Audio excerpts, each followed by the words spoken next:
একটুখানি কথা বলা সাক্ষাতের জন্য। এই তারিখ তো তোমরা ভুলে গেছো, এই ইতিহাস তো তোমরা ভুলে গেছো। আবার এই ইতিহাস যখন তোমাদেরকে শুনিয়ে জাগাচ্ছি, আমার সব থেকে বড় দুশ্মন কারা হয়েছে জানো? একদল মুনাফিক এমএলএ এমপি প্রধানরা আমার সব থেকে বড় দুশ্মন হয়েছে মুসলমান। মুসলমানদের মধ্যে থেকে একদল এমএলএ এমপি প্রধান, এরা আমার সব থেকে বড় দুশ্মন হয়ে গেছে। এরা গালিগালাজ করছে, আমাকে জুলুম করছে আমার উপরে। কিন্তু মনে রেখে দিও, এদের কথা কি আমি থরি পাত্তা দিই নাকি? কেন? এ তো চুনোপুটি।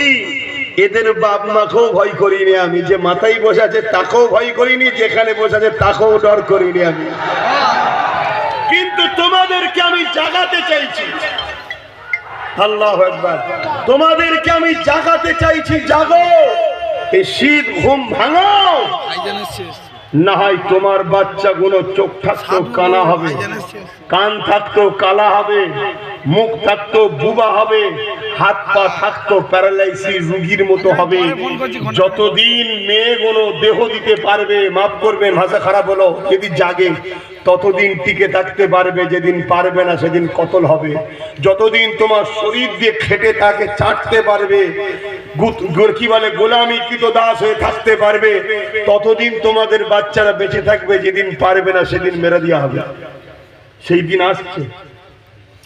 আজ থেকে ৩-৪ বছর আগে যা বলেছিলাম আজ ঘটছে না, ঘটে না। ৮ বছর আগে বলেছিলাম, এখন পর ধারাবাহিকভাবে বলেছিলাম ওয়াকফ চলে যাচ্ছে, ওয়াকফ চলে যাচ্ছে, মসজিদ আমাদের হাত থেকে যাচ্ছে, মাদ্রাসা যাচ্ছে, বলেছি না বলিনি? আজকে ঘটছে না, ঘটেনি?